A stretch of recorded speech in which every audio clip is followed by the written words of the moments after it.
Hello मेरे dear student, welcome to my YouTube channel RKITI। तो दोस्तों, इस वीडियो में हम देखेंगे बेसिक इलेक्ट्रिकल जो प्रैक्टिस सेट है 9वीं असाइनमेंट का। उसमें टोटल 48 क्वेश्चन है।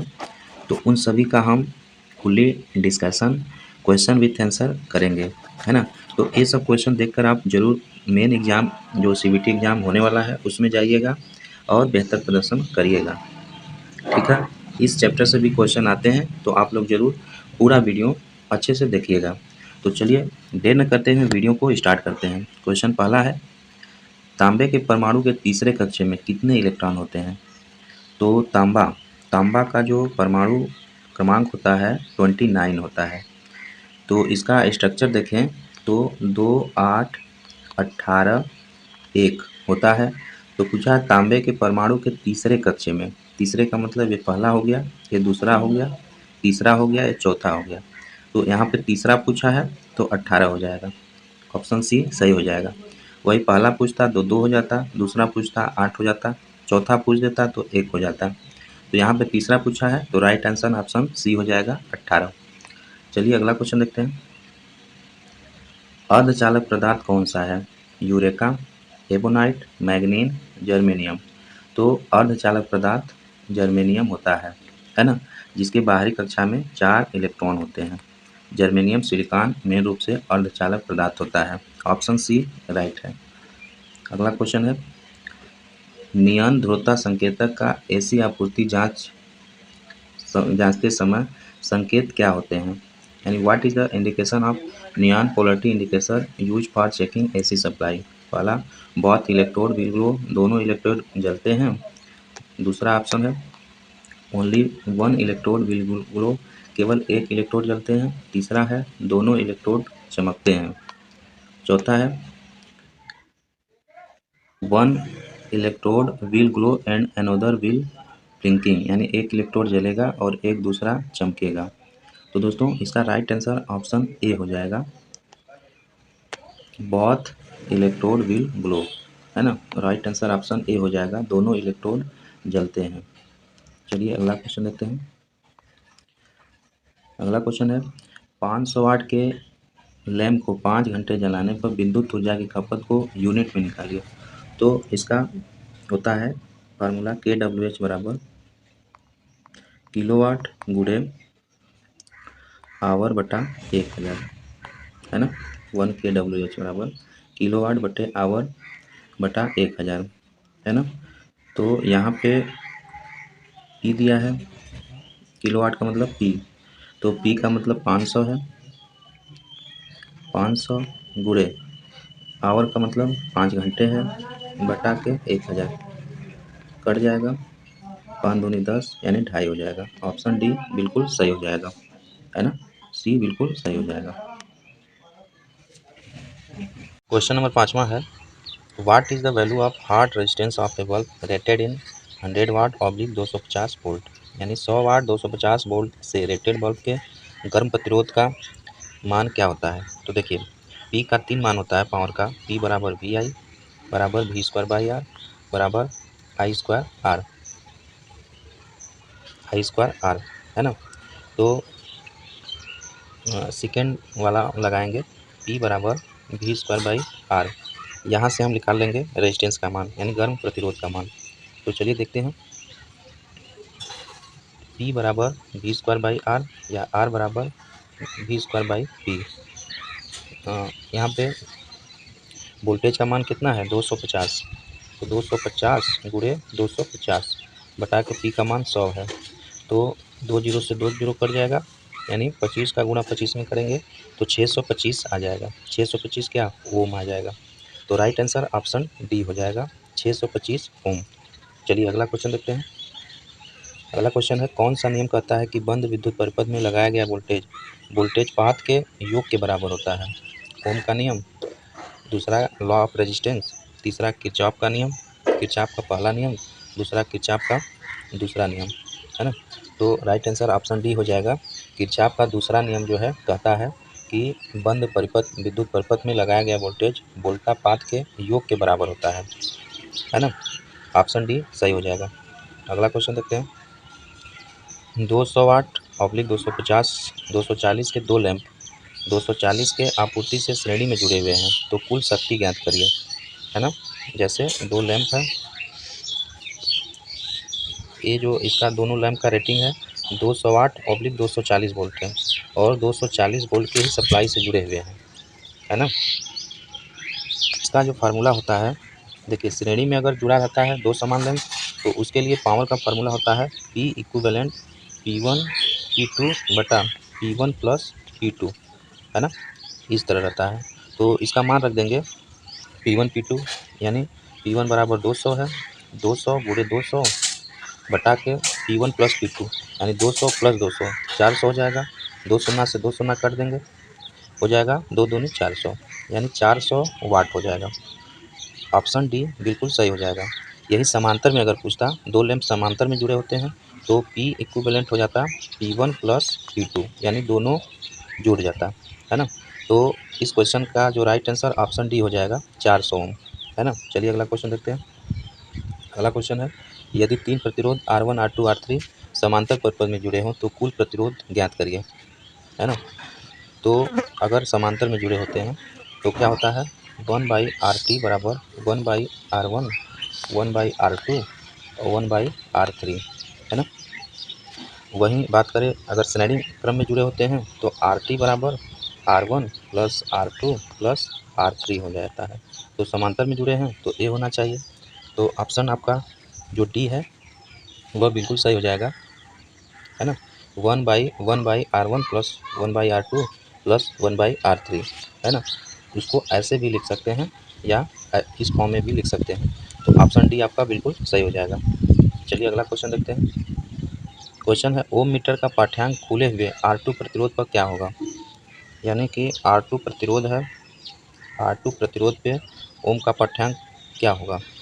पहला है इंडिकेट जीरो रीडिंग, यानी शून्य पाठ्यांक पर संकेत, दूसरा है अनंत पाठ्यांक पर संकेत, तीसरा है परिपथ का कुल प्रतिरोध मान, चौथा है R1 और R3 प्रतिरोध के योग का मान।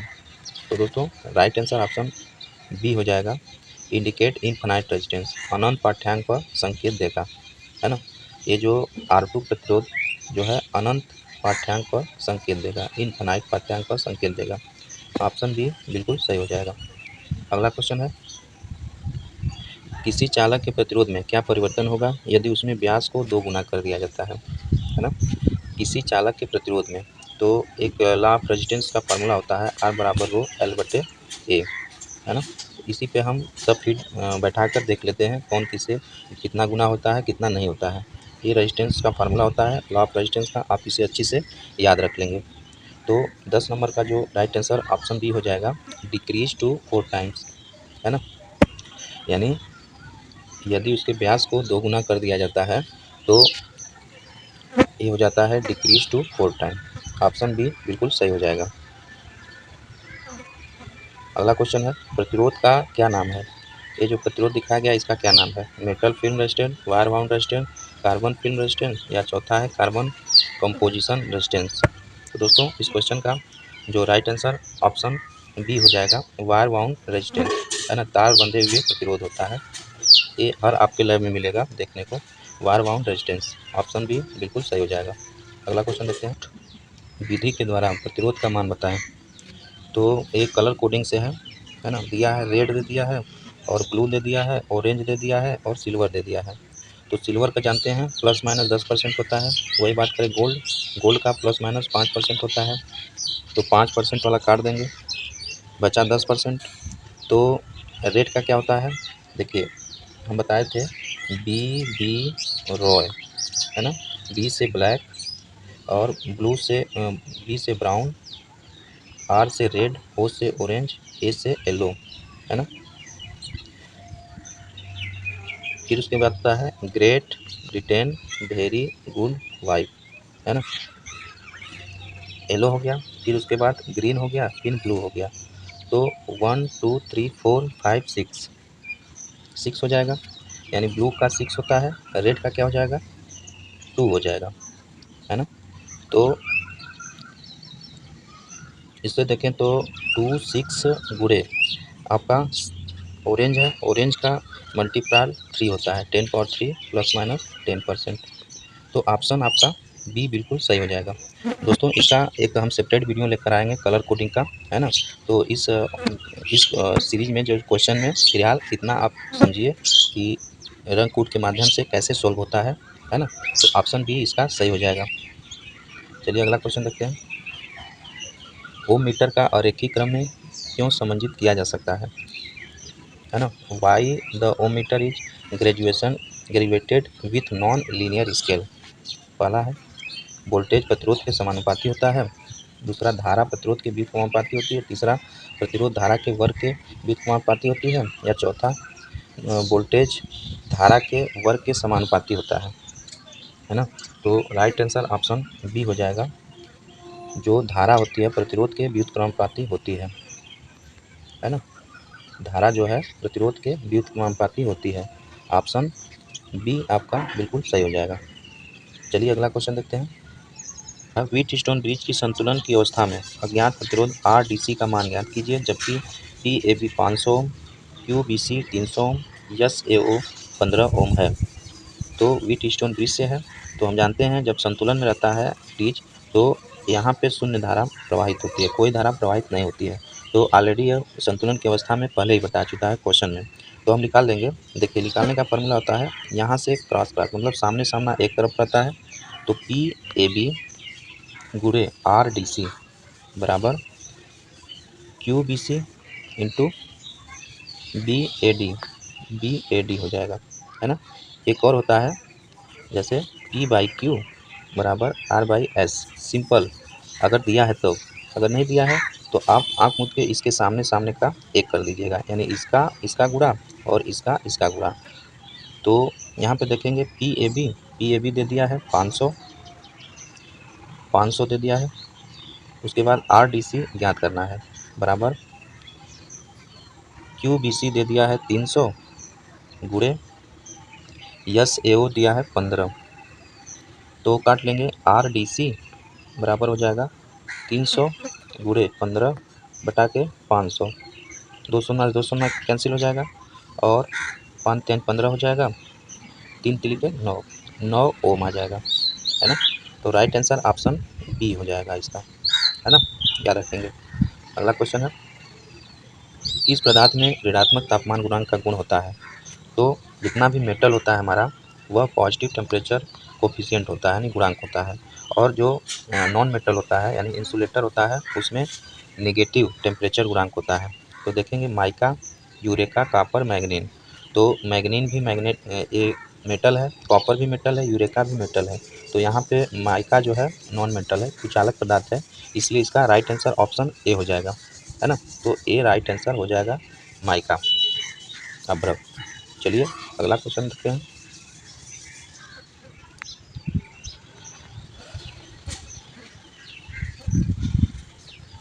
अगला क्वेश्चन हमारा दोस्तों, ओम के नियम से संबंधित विद्युत राशियां कौन सी हैं। तो ओम का नियम में क्या होता है, V बराबर IR। V का मतलब वोल्टेज, I का मतलब करंट और R का मतलब रेजिस्टेंस। तो 3 राशियां होती है। देखिए 3 राशियां किसमें है, धारा, प्रतिरोध, शक्ति नहीं होता है, धारा, वोल्टेज और प्रतिरोध नहीं होता है, सॉरी यही होता है, प्रतिरोधकता ये नहीं होता है, धारा, वोल्टेज और प्रतिरोध, बिल्कुल सी सही हो जाएगा। धारा होता है, वोल्टेज होता है और प्रतिरोध होता है, तो ऑप्शन सी बिल्कुल सही हो जाएगा। ओम के नियम में यही 3 राशियां होती हैं। चलिए अगला क्वेश्चन देखते हैं। बोल रहा है समांतर परिपथ में R2 का मान ज्ञात कीजिए। समांतर परिपथ दिखाया गया है, तो समांतर परिपथ में दोस्तों जानते हैं वोल्टेज का मान समान होता है और करंट का मान अलग अलग होता है। तो यहाँ पे R1 दिया है, R2 दिया है, R3 दे दिया है और समांतर में 24 वोल्ट दिया है। तो यहाँ भी 24 वोल्ट होगा, यहाँ भी 24 वोल्ट होगा, यहाँ भी 24 वोल्ट होगा। तो करंट का मान इसमें अलग अलग होता है। टोटल करंट का मान दे दिया है 15 एम्पियर, है ना। तो आराम से हम निकाल लेंगे। तो देखिए जैसे R1 है, तो R1 में अगर यहाँ पे करंट देखेंगे तो 8 के 24, 3 एम्पियर यहाँ पे करंट आ जाएगा। यहाँ बात करेंगे तो 8 एम्पियर यहाँ करंट आ जाएगा। कैसे, V बराबर IR, तो I बराबर V बटे R। तो V का मान दे दिया है 24 और R का मान R3 अगर लेते हैं, R3 तो 3 है, तो 3 वाट 24, 8 आ जाएगा। तो यहाँ पे 8 आ जाएगा। टोटल करंट कितनी है 15, यानी 8 ए हो गया, 3 ए हो गया, 8 3 11, बचा कितना 11 4 15, यानी R2 की जगह करंट का मान कितना हो जाएगा 4 ओम ज्ञात करना है ना, तो 4 एम्पियर, यहाँ पे 4 एम्पियर हो जाएगा। ठीक है, 4 एम्पियर जब हो जाएगा यहाँ पे तो हम निकाल लेंगे फिर रेजिस्टेंस का मान V बराबर आई आर है ना। तो R बराबर V बटे आई, तो V का मान दे दिया है 24। ठीक है, और यहाँ पे 4 करंट का मान निकल गया है 4, तो काट देंगे 6 चौके 24, यानी 6 ओम आ जाएगा। राइट आंसर ऑप्शन सी हो जाएगा। तो इसमें समांतर क्रम में दोस्तों बस यही ध्यान देना होता है कि इसमें करंट का मान अलग अलग होता है और वोल्टेज का मान समान होता है। तो सभी प्रतिरोध में हम करंट का मान सेपरेट निकाल लेंगे। उसके बाद जो R2 में है करंट, उससे क्या करेंगे वोल्टेज में भाग दे देंगे और रेजिस्टेंस का मान आ जाएगा। तो राइट आंसर ऑप्शन सी हो जाएगा। चलिए अगला क्वेश्चन देखते हैं। क्वेश्चन है, एक शाखा खुली होने पर समांतर परिपथों में क्या प्रभाव होगा। धारा समान बनी रहेगी। एक शाखा खुला है तो समांतर परिपथ में क्या प्रभाव होगा, धारा समान बनी रहेगी। दूसरा है पूरा परिपथ कार्य नहीं करेगा।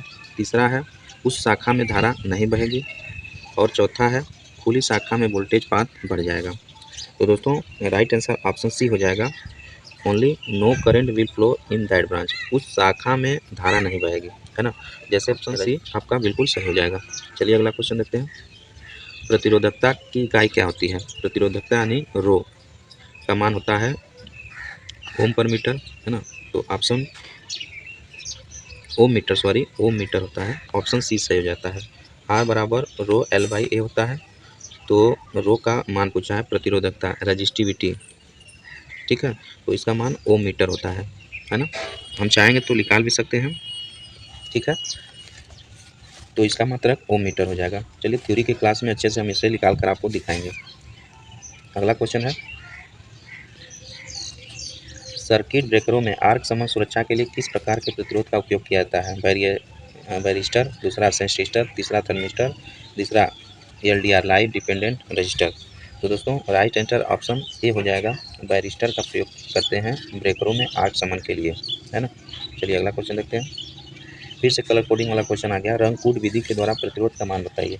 रेड दे दिया है, ग्रीन दे दिया है और ऑरेंज दे दिया है, गोल्ड दे दिया है। तो गोल्ड का प्लस माइनस 5% होता है, तो 10% वाला कट जाएगा, 5% हो जाएगा, यानी या तो ये ऑप्शन हो जाएगा। तो पहले रेड का 2 होता है ना, तो 2 किस में है, इसमें 3 है, कट जाएगा, 2 इसमें है, यानी राइट आंसर ऑप्शन सी हो जाएगा। 25 × 10 घाते 3 प्लस माइनस 5%। तो ऐसे भी आप डायरेक्ट क्वेश्चन कर सकते हैं अगर याद है तो, कलर कोड, है ना। राइट आंसर ऑप्शन सी हो जाएगा। चलिए अगला क्वेश्चन देखते हैं। अगला क्वेश्चन है, व्हीट स्टोन ब्रिज की संतुलन अवस्था में अज्ञात प्रतिरोध RDC का मान ज्ञात कीजिए। PA 400 दे दिया है, QBC 200 दिया है, SAD 12 ओम दिया है। तो इससे पहले भी हम इसका मान एक क्वेश्चन का ज्ञात कर लिए थे। एक क्रॉस होता है। तो दोस्तों इसका आप आंसर डिस्कशन में आप देंगे, है ना, आपके लिए हम छोड़ रहे हैं। तो आप लोग कृपया इसे आप पढ़िए और इसका जो आंसर सही लगता है हमारे कम्युनिटी जो डिस्क्रिप्शन होता है, डिस्क्रिप्शन बॉक्स में उसका आंसर आप जरूर देने का प्रयास करें। चलिए तो एक क्वेश्चन आपके लिए छोड़ते हैं। अगला क्वेश्चन देखते हैं। क्वेश्चन है, वोल्ट मीटर V का पाठ्यांक बताइए। वोल्ट मीटर जो है V का पाठ्यांक बताना है ना। पहला 0, दूसरा 6 वोल्ट, तीसरा 9 वोल्ट, चौथा 18 वोल्ट। तो दोस्तों राइट आंसर ऑप्शन डी हो जाएगा, इसका 18 वोल्ट हो जाएगा, है ना।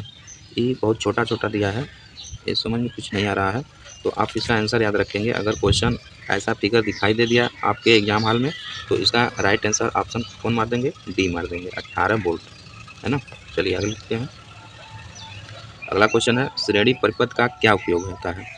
वोल्ट मीटर संयोजन, दूसरा है घरों में प्रकाशित परिपथ, तीसरा शंट रेजिस्टेंस इन मीटर, चौथा है वोल्ट मीटर का मल्टीप्लायर प्रतिरोध। तो दोस्तों राइट आंसर ऑप्शन डी हो जाएगा, volt multimeter resistance of A volt meter, यानी वोल्ट मीटर का मल्टीप्लायर प्रतिरोध। श्रेणी परिपथ का क्या उपयोग होता है, इसका मतलब जो वोल्ट मीटर का मल्टीप्लायर प्रतिरोध होता है। ऑप्शन डी बिल्कुल सही हो जाएगा। चलिए अगला क्वेश्चन देखते हैं। श्रेणी परिपथ में खुले प्रतिरोध का क्या प्रभाव होता है। यानी श्रेणी परिपथ में खुले हुए प्रतिरोध का क्या प्रभाव होता है। पहला, खुले प्रतिरोध में कोई प्रभाव नहीं। दूसरा, खुले प्रतिरोध में पूर्ण परिपथ धारा बहेगी। तीसरा, खुले परिपथ के दोनों ओर कुल आपूर्ति वोल्टेज दिखेगी। चौथा है, खुले प्रतिरोध के दोनों ओर कोई वोल्टेज नहीं बहेगी, है ना। तो इसका जो राइट आंसर ऑप्शन सी हो जाएगा, खुले प्रतिरोध के दोनों ओर कुल आपूर्ति वोल्टेज दिखेगी। जो खुला है उसके दोनों ओर कुल आपूर्ति वोल्टेज दिखेगी, है ना। क्योंकि जो खुला होता है ना उसमें करंट का मान 0 होता है, वोल्टेज का मान बहुत ज़्यादा होता है। और जो शॉर्ट सर्किट होता है उसमें करंट का मान बहुत ज़्यादा होता है, वोल्टेज का मान 0 होता है। तो ये खुला है तो यहाँ पे वोल्टेज का मान दोनों तरफ दिखेगा। ऑप्शन सी सही हो जाएगा। अगला क्वेश्चन देखते हैं, रहा है R3 प्रतिरोध में प्रतिरोध का मान बताएं।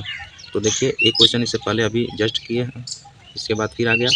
तो यहाँ पे टोटल करंट 12 एम्पियर है, R1 का मान 4 ओम है, R2 का मान 6 ओम है, R3 हमें ज्ञात करना है। टोटल वोल्टेज दिया है 24 वोल्ट है और ये समांतर में जुड़ा है।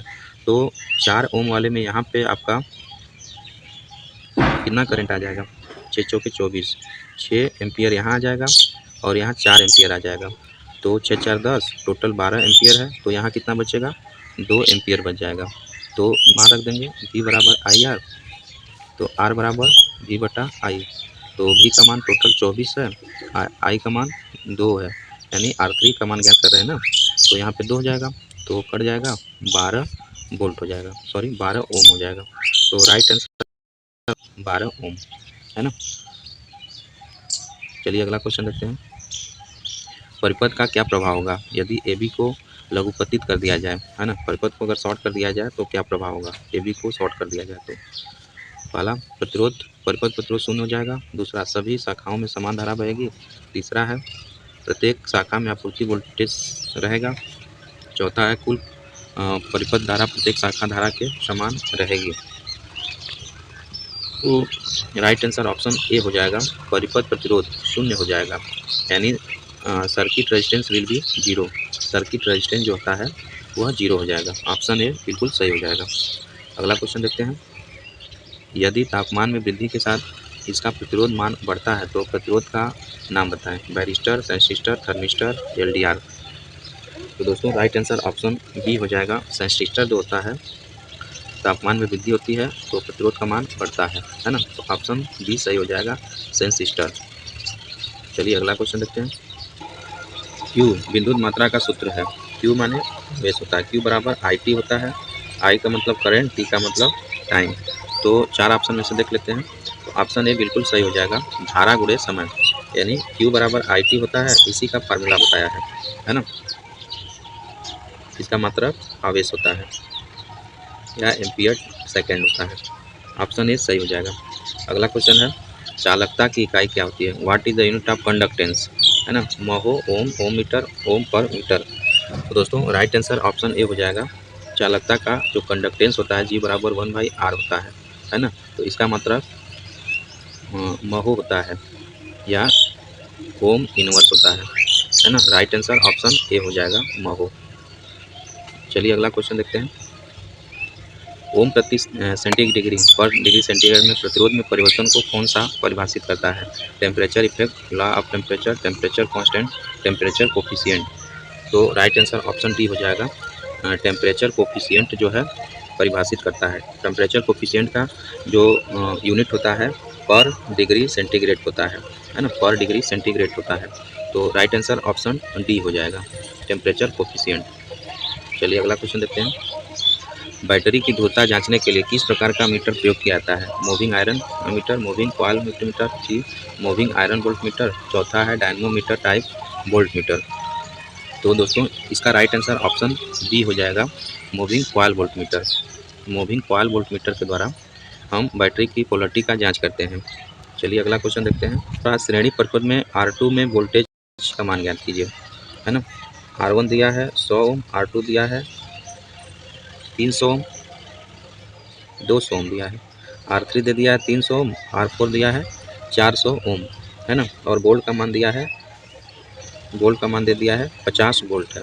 तो श्रेणी परिपथ प्रतिरोध R2 में वोल्टेज पात यानी वोल्टेज ड्रॉप का मान ज्ञात करने के लिए बोला है ना।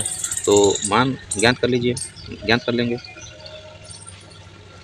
पता है रेजिस्टेंस का मान सॉरी करंट का मान समान होता है ना, करंट का मान समान होता है और वोल्टेज का मान अलग अलग होता है।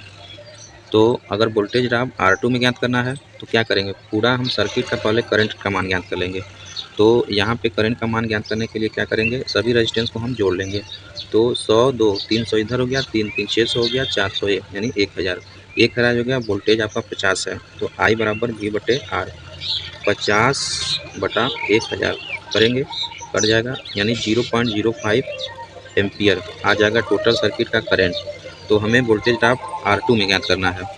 तो क्या हो जाएगा, R2 बराबर,